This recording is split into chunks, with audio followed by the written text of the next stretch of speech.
Welcome back. I'm being joined on the program now by Dr. Ken Ife. He's the lead consultant with ECOWAS. He joins me now as we take a look at the state of the economy. Good morning to you, Dr. Ife. Thank you for coming on the program.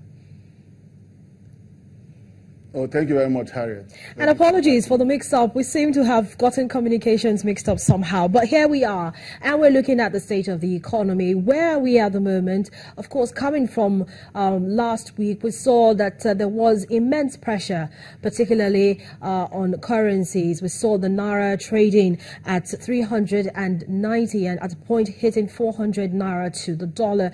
A lot of people have, commented on this. All of a sudden, everybody becomes an economist because we're looking at things going pretty badly for us. But where are we?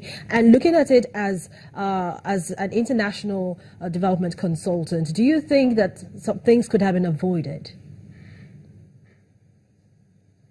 Harriet, let me give you three foundations because that's going to guide what we're going to discuss. One is that there is a big clamor led by the financial community for a devaluation of the Naira. But I have to say to you, we're going to give more thought to that because it's far too simplistic a solution to a globally induced crisis. And we can come back to this. Now, this is a crisis you have very little control over and is induced globally and led by American actions anyway. We can come to that. But there's a second one, which was pointed out by Professor Wole Soyinka when he said, let us work towards a national conference. Now, that is purely a recognition that there are stakeholders involved in this that must be factored in. After all, we all respect and appreciate the $110 billion that have been invested in this economy by the financial sector. But that's about $2 trillion. But bear in mind that in 2008, 2009, we went down the wire, and AMCON was set up, and 5 trillion Naira of public fund was invested in rescuing the financial sector. So, very important sector, but it's about 10% of the GDP. So we've got to listen to all other players, other sectors that are involved in this, and there are many of them: oil and gas, manufacturing sector, real sector, mineral. So we're going to have to come to that, and that's why Wole Soyinka was saying, move to a conference. But there's a third one, a third game on the, that is led by the silent minority. And what are they saying? What they are saying is this: in the framework of diversification and export competitiveness, let us look at the appropriate fiscal and monetary policy mix. And in fact, to see where we take us, where do we get a sustainable solution going forward. So, and I can tell you three key items on this mix. One is, what are the prudential measures that you're looking at? Of course, you know that those macroeconomic prudential measures look at how do you restrain citizens from access in foreign exchange. So there are lots of measures in that section. The second one is the capital controls, which everybody is doing. China is doing, Brazil is doing, Turkey, all of them. Now, what are the mix there? What is the level of capital control that you can apply to dissuade the flight of short-term debt flows? Because you know that short-term debt flow is the problem. Not really. What we want is pointed out by Christine Lagarde. Lagarde said, I think he's advising emerging economies to look at how they could discourage short-term capital flow in favor of longer-term equity investment. So there are policy issues there. And of course, the final one is what is the level of devaluation that you could do. I have not seen any econometric model that says that if you devalue to 250 or 300 or even 1,000 Naira to $1, that the whole problem will stop tomorrow. I haven't seen any but you see, Dr. Ife, sorry if I may come in here. This conversation has, frankly, it's left the building with regards devaluation or no devaluation. The president has clearly stated again and again, emphatically, that there are no plans to devalue. So let's move on. So after devaluation, then what? Since there's no plan to devalue the Naira anytime soon, what next can be done? I had a guest on the program a couple of weeks ago, who said that we should begin to look at our trade, industrial, and investment policies. We begin to talk about how we can grow the non-oil sector. You talked about diversifying the economy already, and you made some allusions to some countries that have already begun to look at how they can move away from oil. But then we're also talking about why don't we have an economic management team in place, given the very much needed advice to the government at this time with regards where we're supposed to be moving and how quickly we should be moving. Yeah, I'm not sure it's fair to say that the president says there's no room for devaluation. I think the thinking there, you know, correct me if I'm wrong, is that he wants to hear the case. He wants to see solid case. He has questions that nobody has answered at the moment. And even the vice president says that it is on the table. So anyway, let's go to that.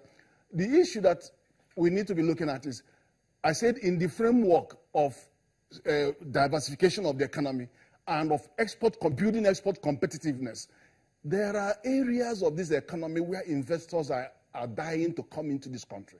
Remember that Nigeria was ranking #1 in Wall Street Sentiment Index, showing that 84 biggest employers, investors in America and Europe, were fixated on their computers looking at investment opportunities. And I can give you tons of those investment opportunities. Whilst we are having issues in the oil and gas on the oil sector, gas is not a bad idea.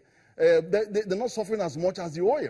And then the refining of oil, if we have robust refineries and petrochemicals producing, we wouldn't be where we are right now. Venezuela has over 35 refineries refining and selling their crude, they're selling their oil, their products. Dr. Ife, if you can hear me, if you can hear me, could you just address that issue of, if at this time the fiscal authority, the executive, should not be looking at putting together an economic management team that will cut across, having ministers from key sectors of the economy as well as professionals from Nigeria as well, who will be looking at these issues holistically and bringing up ways for which we can solve them? Without a doubt, you are right. We need not just an economic team, which is a sounding board, but also a strategic framework that shares that, so that everybody, we're talking through the same, singing from the same hymn book. We know that those two are missing at the moment. There seems to be a promise that very soon there will be a medium-term strategy that will be rolled out. We're waiting for that. It's very important in a very shaky financial environment. We do need to have that strategic direction clearly spelled out. And I did mention to you 3 key policy options, fiscal and monetary, that need to be looked at very, very carefully. The macroprudential measures, the capital control measures, and then, of course, the ones that we are talking about, the whole range of monetary issues around devaluation, inflation control, and all of those. And let me tell you one thing. The Christine has, the former president of IMF, the former Olivier Blanchard, said that it used to be, there's a presumption that capital control is bad and capital account liberalization is good. He said that he has seen that thinking change considerably in recent times. And then Christine also says that we need to begin to look at how to curb short-term debt flows that create a lot of turbulence, and then in favor of much, much longer-term capital, equity investment. So there are certain types of investment that will resonate. See that looking at it from that aspect now, and looking at the fact that we're in a shaky financial environment, what role do you think that diaspora remittances? Do you think there's a role that diaspora remittances can play in all of this?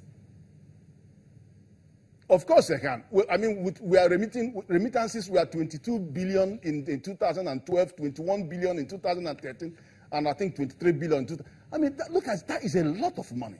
And I'd like to see that those almost 3,000 BDCs that we are taking out of the Forex, and they're having their 35 million returned to them. It will be a good way to get the two to work together.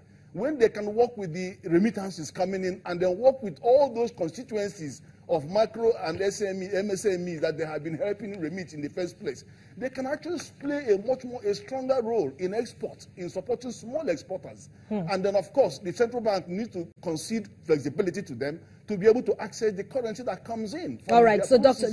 Ife, we're going to have that in mind. as we wrap up this conversation. I do apologize, but that's how much we can take for now. But thank you so much for coming on the program this morning, and hopefully next time we'll get our times right, our timeline right, and get you on the program earlier than usual. Dr. Ken Ife is a lead consultant with ECHO, has joined us there from our Abuja studio.